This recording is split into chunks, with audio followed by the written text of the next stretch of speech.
So yung mga martang parang good morning. Ayan, gagising ko lang po is 4:45 po ng umaga. So ngayon syempre mag-prepare po ako ng almusal kasi nga po it's first day po ng school po ng public school. It's July 29. So yung mga martang parang magluluto tayo ng almusal kasi maaga po ang pasok nila Gabe 6:30 po, nag-start na po sila ng klase. So gigising ko na po sila. So mga parang bago po ang lahat, tayo po muna ay magkape. Ayan. Napakasarap ng kape, guys. And also, guys, ito, luto tayo ng hotdog para po ito pang almusalin po ng aking mga anak pagkagising nila. So, may po gigising ko na sila. Kasi kailangan po 6:30. Nasa eskwelahan na. Kasi nga po ay magkaklase na po sila noon. So, ngayon po is July 29. Wala po silang orientation. So, dire-diretso na po. Klase na po talaga ito. So, yun lang mga parang peke. Ako muna yung magigising ng mga bata. Update ko na lang kayo later. Bye-bye for now. Muna ako ng estudyante. Dito ko ngayon ako sa school. So, ayan. First day of school, July 20. So, atin ko yung grade 6 ko. Daming tao, guys. Hindi magkaintindihan na. Sobrang dami. Lakad. Ito. Dali na kami, guys. Kasi nga kailangan. Doon anak sa dulo. Ayan dyan, oh. So, maghahanap pa kami, guys. Dito yung grade 6, second floor muna tayo, anak. Tapos hanapin natin kung saan yung pangalan mo. Ay, nako. Good morning, everyone. Ayan, oh, guys. Oh. Maghahanap pa kami ng pangalan ng anak ko kung ano section siya. Ay, kami. Anak, hanap mo yung pangalan mo dyan. Sa lalaki agad. Ayan. Wala po. Oh, walang siya. Wala. Next ay anak, next. Ayan. Ayan. Nakita ko na po pangalan niya. So, kay Ma'am Karina kay Ma'am Pareñas ka. Ayan, dito na po. Pasok na, anak. Good morning, Ma'am. So, yun guys, ba na ako masyado maingay. So, malita nun siya. Grade 6 lang siya. Second floor lang siya, guys. Kaya mabilis ko lang siya nakita. So, napakabilis lang. Hindi masyadong mataas. Anak ko, kala ko magiging 4th floor na naman. Dami estudyante. Yan, guys. So, uwi na ako. So, hintayin ko lamang po yung aking teacher ni Princess at ako iuwi na. Ayan. Dami, guys. Oh. Excited lang ng mga magulang. First day lang yan. Iahatid ang mga magulang. Excited maghatid. Pero susunod, guys, hindi na yan. Diba? So, dito na, guys, ako pasok sa bila. Ayan. Dito kami, guys. Kay Ma'am Maureen. Kay Ma'am Maureen kami.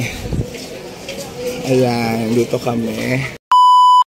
Dito na po ako sa bahay. Ayan, nag-start na po naman ako maglinis. So ngayon naman, guys, so nahatid ko yung mga anak ko doon. So ngayon, nag-start naman ako maglinis sa labas. Nag-walis-walis, guys. Ngayon naman, ako naman, guys, ay magluluto naman ng pananghalian. At ang labas po ng aking mga anak ay 11:30 sa tanghali. Siyempre, papakainin yun. Ang labas po ng grade 1 ko ay 2:30. Ang labas naman ng aking grade 6 ay 3:30. So, sasabay-sabayin ko na sila pag uwi. Sabay-sabay na kami. So ilang...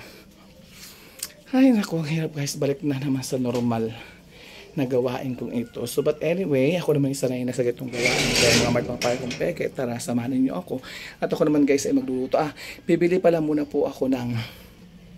Tawag din ay, bibili po muna ako ng panghal.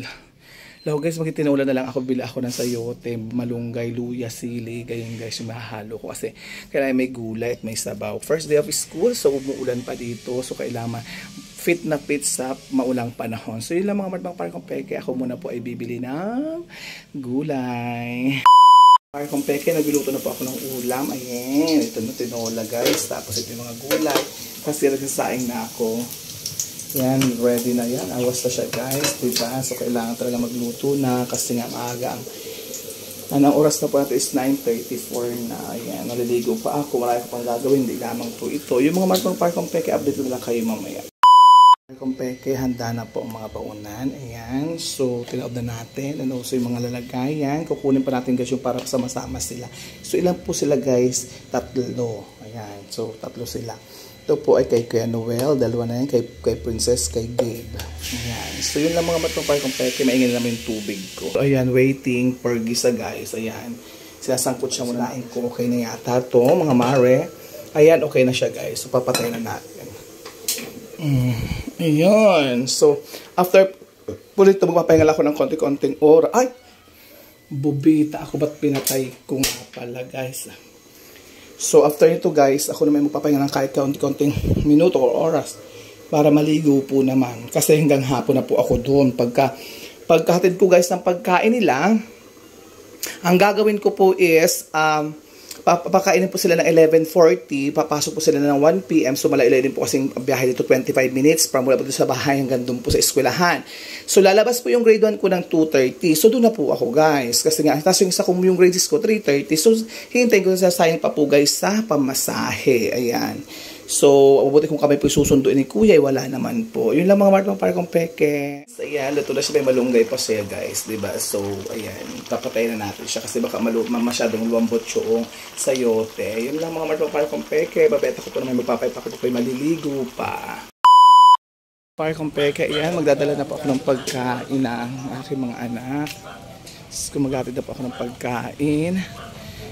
Dire-diretso na kasi 11:30 na. So, sana mabilis ako. Sana makuha ng 10 minutes ang biyahe kasi 11:40 kailangan labas na sila para kumain. Okay na naman alas 12 ako dumating doon.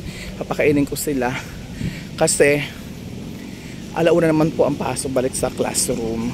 1 to 2:30. So mabilis na lamang po yung klase namin. Kaya ito guys, basta agad umuwi ang anak ko. So yun lang mga matpang pare kong peke. Ito na, naglalakad na ako palabas. At ako sasakyan ng jeep. Parang dumidilim pa ang kalangitan. May payo naman akong dalawa, wala namang problema. So yun lang mga matpang pare kong peke. Bye guys. At tapos na po yung aking grade 1. So itong grade 6 naman po, ang hirap guys. So doon yung kabila, doon yung sa kabila pa po ng kulay-pulang bubong na yan. Doon yung room ng aking grade 2. Tapos dito po yung grade 6. At diba ang layo guys? Ang init pa kahit may payo, ang init ganyan singaw. Pero may hangin naman, kaya nga lang, mainit pa rin po ang singaw.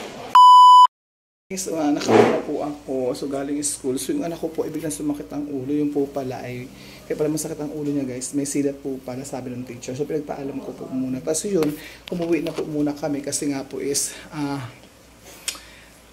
ayun, pinainom ko na agad guys ang gamot. Tapos sobrang init. So, hindi na rin ako guys sa kakain. So, yun lang mga martong parang ko, kain muna ako. Diyos ka nila. Sa gamot. 2:30 pa dapat po ang labas niya. Ayun.